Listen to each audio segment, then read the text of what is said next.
Hi, it's the Gluten-Free Maven, and I'm here today to show you some tricks to make your Thanksgiving or any other time pie great. Now, I need a vegan recipe that is also gluten-free, and that's a bit tricky because most recipes I found have egg in them to hold the pie together. Now, that's specific to gluten-free pie crust because although pastry flour, I'm talking about wheat pastry flour, has a low protein amount in it, so you don't get like that heavy gluten like in bread. It still has enough to hold it together. So the solution that most chefs have come up with is to use an egg to hold everything together. Now, I also have found, I have tried everything. I have tried coconut oil. I have used margarine. As I said, I'm not using butter or lard. I have used oil, and I can tell you they result in a tough crust. So don't use it. The thing that I've gone back to, which I used to use when I was making wheat flour crust, is Crisco. Now, I know you're saying there are issues, it's unhealthy, it's horrible, but actually it has 50% less fat than saturated butter and 0 trans fat. And there's another brand you can use called Earth Balance. I'll get that.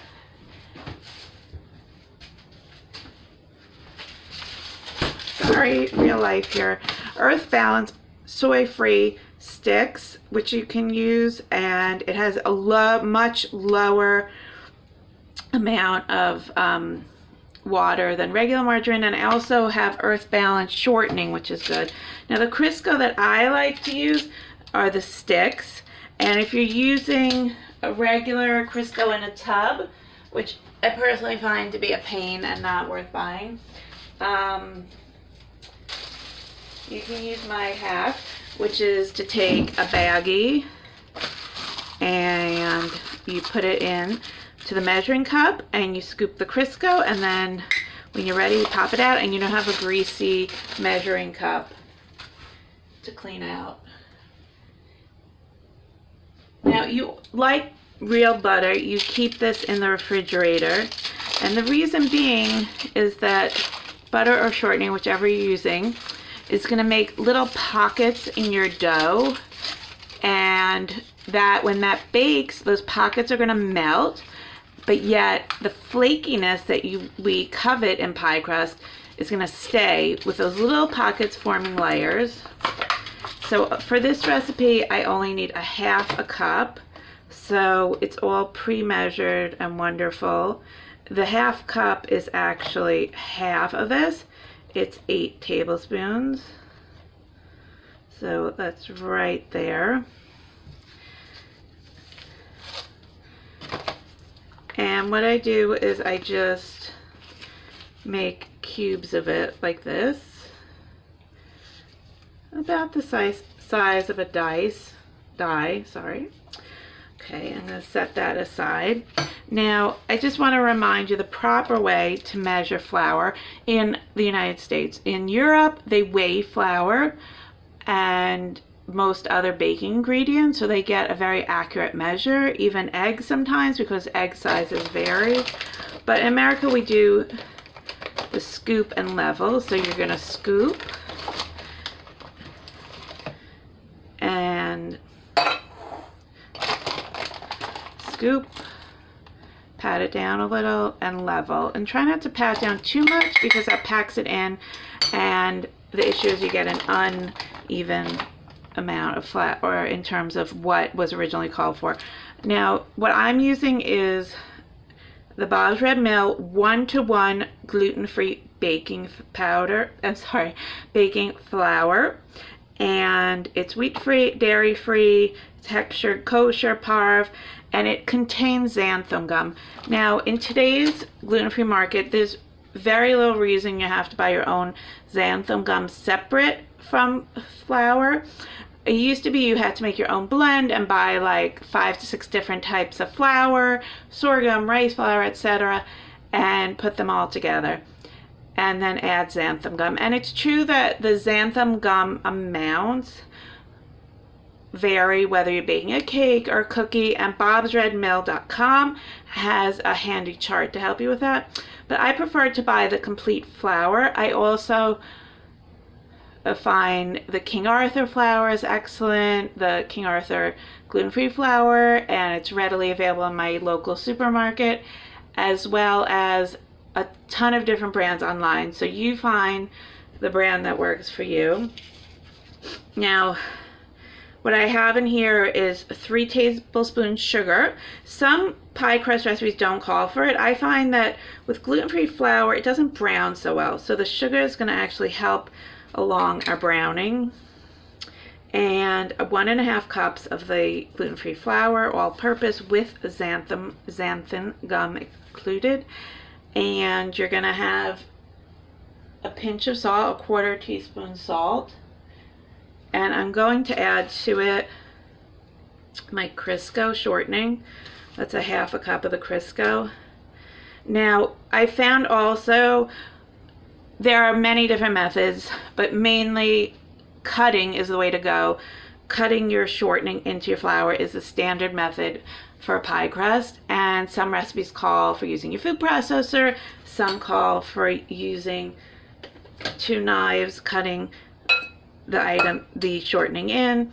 And there's the pastry blender, and I would show you, but I threw mine out the last time I cleaned my utensil drawer because I never use it. What I found is the shortening gets all stuck up in it, and it doesn't cut well, and it doesn't work well to make my final product.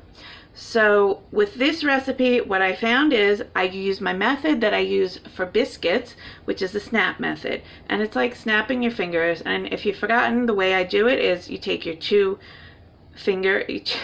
your pointer finger and your middle finger, and you're gonna glide your thumbs across them, but in the flour.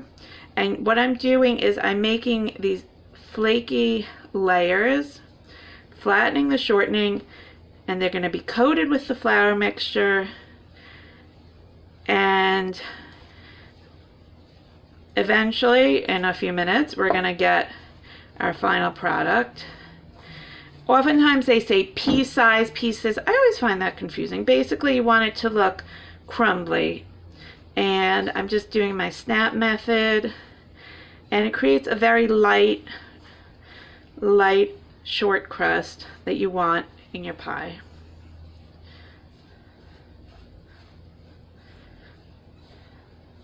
Now, another thing I will tell you, normally you chill pie crust for about an hour.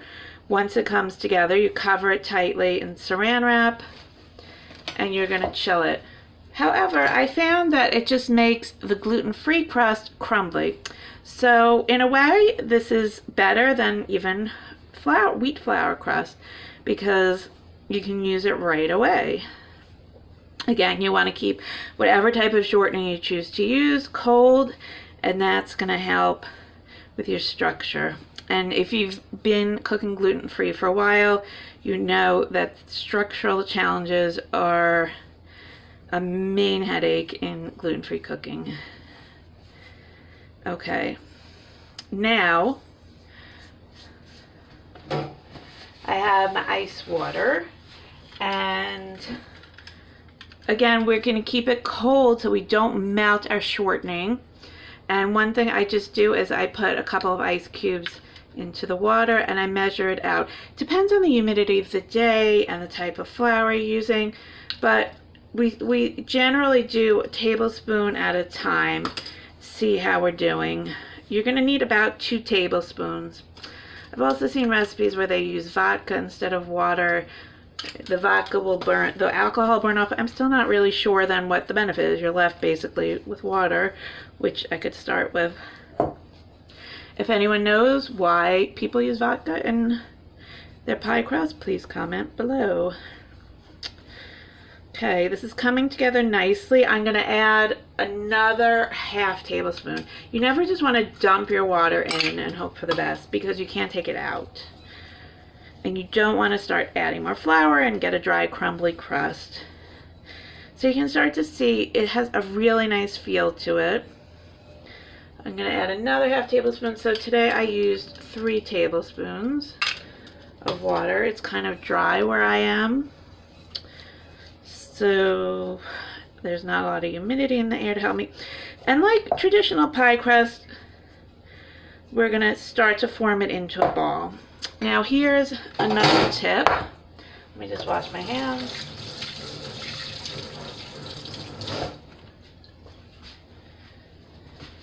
And neaten up our work surface. Okay.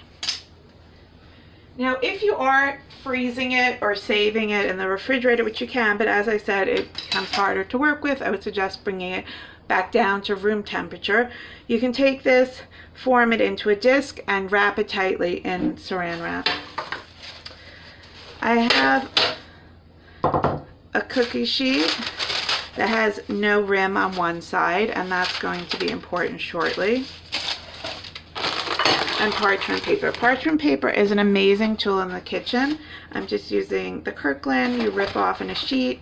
You can also buy pre-cut ones that are good, that fit this basically a large cookie sheet.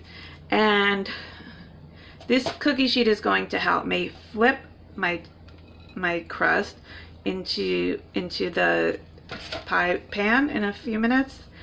And that's another tricky thing. If you've ever battled pie crust and had to deal with rolling out a perfect pie crust only to find that it falls apart, or you make a lovely top crust with beautiful cutouts only to find it falls apart. So these are my 2 suggestions. That once it's rolled out, you use something like this, which is a thin, flexible cutting board I got at the dollar store. You're going to put it under your parchment paper, and when you're done, you're going to use it to help you flip it, or a cookie sheet. Now, you can either roll it out on the cookie sheet, or once it's rolled out, pull the parchment onto it later. I'm going to put it aside for now. So what my trick to rolling out pie crust easily is to have the bottom one, and you can even wet your counter and it helps stick the bottom part. And then I take another piece on top, and I don't have to deal with adding extra flour, which might dilute the moistness of your crust, and I don't have to deal with it sticking, the crust starting to stick to my rolling pin.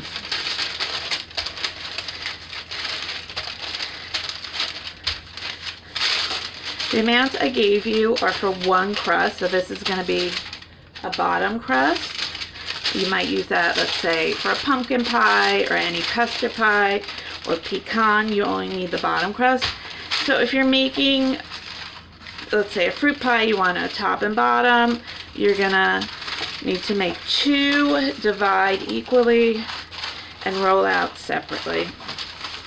Now the thickness you normally want is 1/4 of an inch. So if you have a feel for it, great. If not, just use a ruler. I keep a ruler in my kitchen, and you're going to put it next to the dough to see the thickness. Different recipes obviously call for different thicknesses, but 1/4 of an inch is good.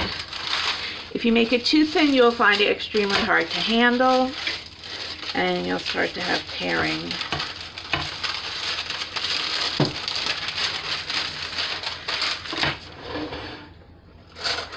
Now, just an easy trick. You can get also silicone rolling boards that have sizes on them, and that's great too.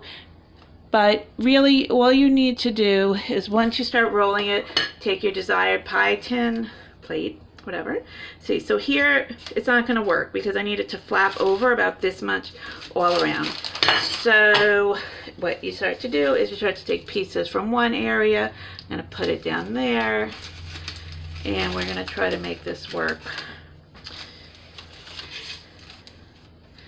And if you are pie challenged, I'm going to suggest you make a galette, which is an unstructured pie. You don't have to work to get it into your pie tin. All you have to do is manage to get it onto your cookie sheet. And check out my website, www.theglutenfreemaven.com, and you're going to find a lovely apple galette recipe, which is super quick to put together.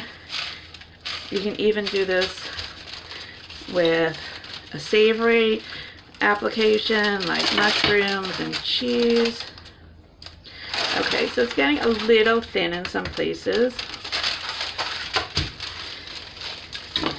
Now what I'm going to do is put the first piece of parchment aside. I'm going to take this cutting board, put the pie plate on top, and we're going to give it an old flipperoo. There. Okay, some pieces fell off. It's not the worst thing, and you can start to place them on and pinch. You might need a little water on your fingers. Pinch, pinch, pinch. Okay.